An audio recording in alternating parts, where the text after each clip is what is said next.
In biology, when two different organisms cooperate for the greater good of both, we call that mutualism. Humans and plants, plants and bees, bees and humans engage in mutualisms to a greater or lesser degree. Humans and plants. Some of us complain about eating plants. Some of us complain about eating animals. You've got to pick one or both. Many plants are actually hoping that you will eat them. Really? Yes. Plants, like every other living thing, are quite consumed with the idea of reproducing their kind. To do that effectively, many plants have to deal with combining pollen and ovules to create seeds. And then they have to figure out a way to send their seeds out into the world with protection and with enough temporary nourishment and moisture to get them started. Fruits and vegetables, like green beans and pea pods, are seed packages that plants entice us with. We pick the fruits and the vegetables, drop some in the process, eat some of them, eating or spitting out the seeds, and in doing so, we've done the work of moving some of the seeds to locations where new plants may grow. With farming, we've assumed the task most important to the plants, making sure there are more and more and more of them. Plants entice us, and other animals, with their fruits and seed pods by making them tasty, sugar, and nutritious, sugar, protein, fat, and fiber. But let's step back a moment.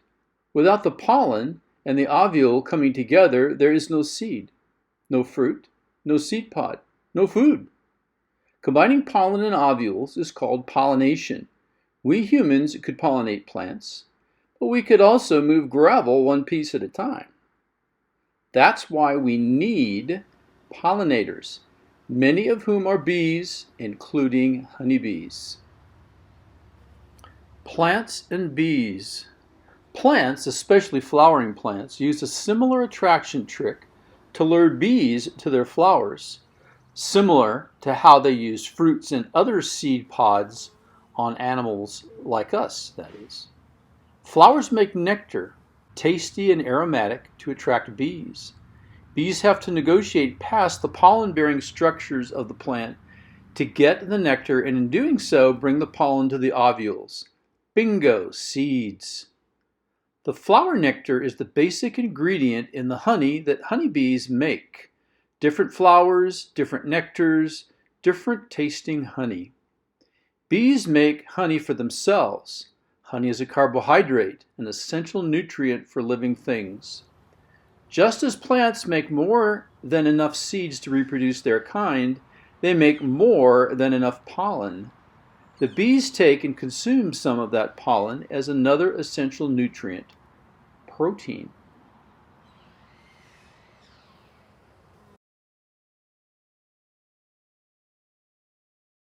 Bees and humans. As you know, humans are fond of honey as well. Many people prefer the sugars that make up honey to the white sugar that we get from sugar cane and sugar beets.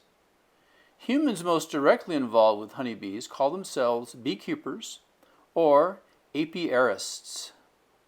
Beekeepers offer bees shelter, hives, and conditions suitable for hive success, and in return help themselves to honey that the honeybees may not need. Some people keep lots of bees and move them around to help pollinate various crops, as well as collect honey from the hives. We call these folks commercial beekeepers. Other beekeepers, often termed hobbyists, keep just a few hives for the satisfaction of helping bees survive in our modern world, and for the honey. It is not hard to find a honeybee hive. We see large sets of them near farm fields and orchards. Nowadays, you probably have one in a residential yard within several hundred feet of where you live. What goes on in those hives? Let's take a look. So we're going to go through a hive so that you can see where the bees do what they do and just take away the mystery of what might be inside these boxes. This is what you would see in somebody's yard, like the one here, or out in the field. It's a series of boxes stacked on one another, and there are bees in probably all of these boxes, and they're doing somewhat different things. So one of the first things that we always do is apply just a little bit of smoke. That is to calm the bees down and sometimes to shoo them out of the way so that you don't end up hurting more than you have to.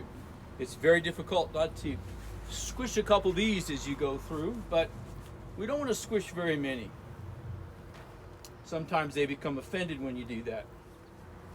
You may notice in this video that there are a couple of bird baths close by because honeybees need a water source.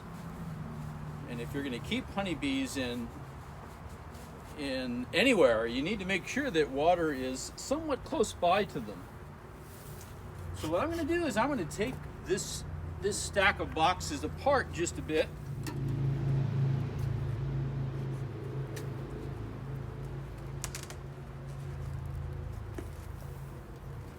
So this is called a telescopic top cover.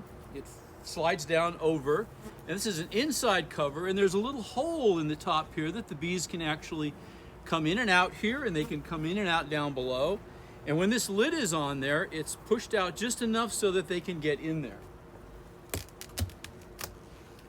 And I'm very pleased to see a lot of bees on top of that. We'll show you that just a little bit later, but I'm going to leave the top on it right now because they don't need to be running around. And I'm going to put it right there.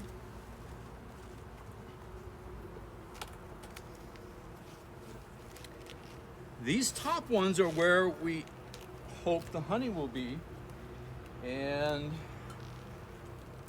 this one is not going to disappoint. There's a lot of honey in that. The reason you have to pry these boxes apart is because one of the things the bees do is they glue everything down. It's the substance called propolis. That's got a lot of honey in it. That's very heavy. There is a little bit of what we call burr comb on top of this box, and I'm just going to scrape that off. And they've actually put honey in some of that burr comb, which is awfully tasty if you can take time to sample it. I'm going to take this box and I'm going to put it off to the side for right now so that I can look in the bottom box first. And this one, walk over here and set it off to the side. So this is our bottom, what we sometimes call a brood box. Brood referring to the raising of the young bees from eggs to larvae to pupae or pupa and to adults. This is where we hope that the eggs are mostly going to be laid and the young bees are going to be raised. And the outside frame is almost always one with honey in it. And this one has capped honey. It's kind of dark. It's an old frame. The other side is empty right now. That may or may not be a good thing. I'm going to set this right there. Just going to work through these frames. I'm hoping to see lots of brood. And maybe even a queen.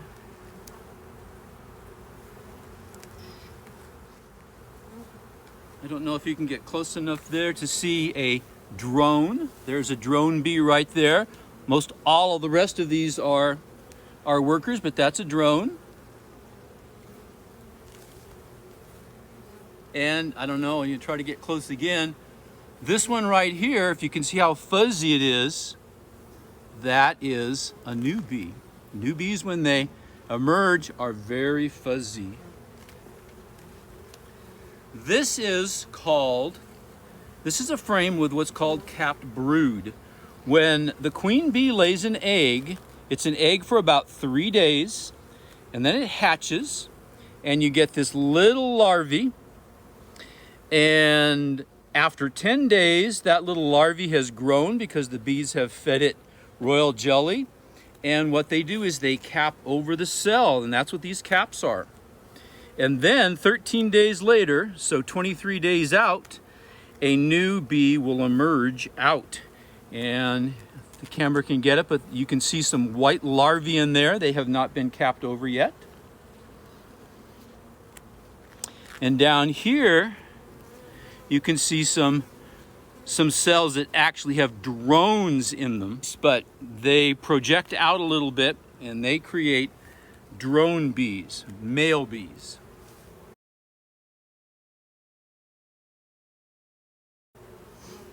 And this side is also capped very nicely. So a beekeeper is pleased to see that, especially in the bottom box. Notice when you put smoke on them, they go down, they get out of the way, and that means that you are unlikely to hurt as many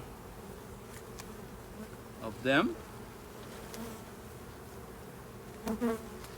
And there's more capped brood here.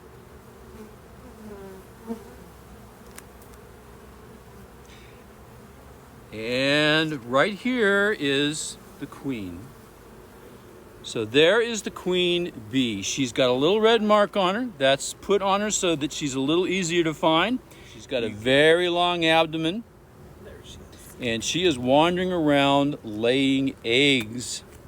And I'm very pleased to see her in the bottom box because that's where we like to see the eggs laid. That's wonderful. I'm going to look at one more frame because now that I've found the queen and I've seen brood capped and almost capped, I know that they're doing pretty well, and I don't really need to spend time disturbing them once I know that they're doing this well. And it's kind of late in the day, which means a lot of bees are home, and that means that it's a little more challenging to keep them happy.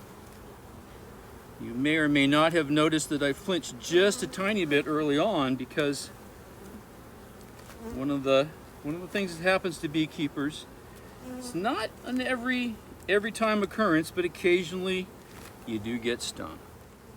And if you move them very gently, you push them out of the way, and that's okay. You don't necessarily crush them that way. Right.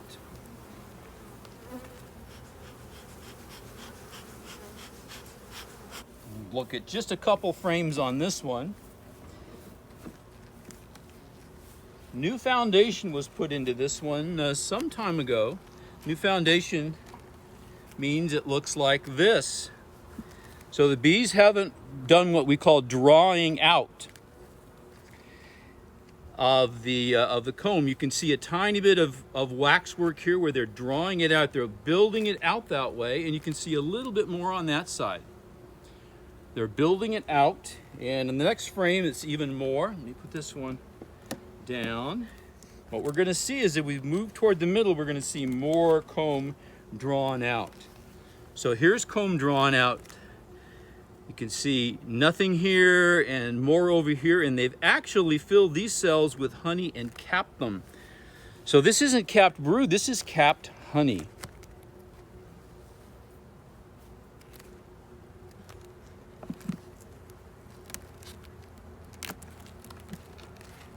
And this one's even better yet. Ooh, so now what we've got is we have a very classical look in beekeeping. Excellent. So this darker colored area is capped brood, and some places where brood has hatched out and possibly eggs have been laid back in. And then on the edges here, the very white stuff, this is where they've put honey in. Typically bees like to lay the eggs in the middle of a frame, and then on the edges they put honey and sometimes pollen. And those are their foods. Honey's their carbohydrate. The classic look, we have brood in the middle, and it's kind of a creamy, darker looking capping, and then the honey on the outside is the very white capping. They put them together so they have food nearby to work with. Do a couple more frames here. And I don't know if the camera can pick it up, but right in here you can actually see eggs. You can see little white grains of rice, if you will. And if they're straight up and down, they were just laid. If they're on their side, then they've been there for a while. Okay, here we go. Now this is a frame that already had been drawn out, I believe, because it's not the black comb. That looks pretty good. I see some tiny larvae, so I think there's some eggs as well. Certainly honey there. There are more eggs, so this looks very good. I'm gonna look at one more, then I'm gonna think about switching a few frames around. Oh yeah, boy, there's lots of new bees being created. Now this is not something that you like to see on your frame, simply because when they build wax this way, it sort of messes up what you're trying to do, and it also messes up the frame that it's next to. So we'll take that off and hope that they'll build it out a little more evenly. Right in the middle of this frame you can see some color, and that's pollen. So these bees have put away pollen on this frame, and pollen is their protein. I can suggest to them that they need to do a little bit better job on that frame.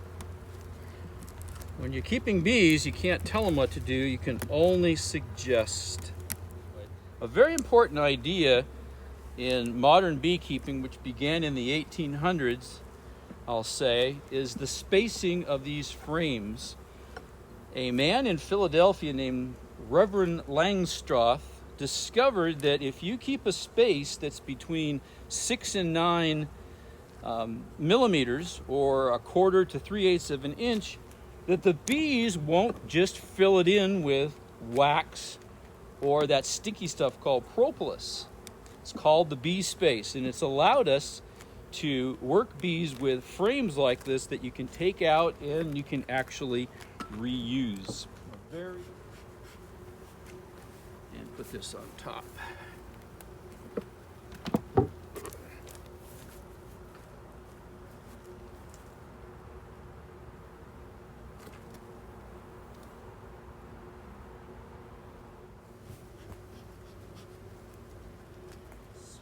This top box here, I'm just going to go through them now from top to bottom. This box was full of honey when they got it. This is honey that was on reserve, and I gave it back to them, and it's very full. It's quite heavy. It might be 30, 40 pounds. This one here, though, this is all of their work from this year.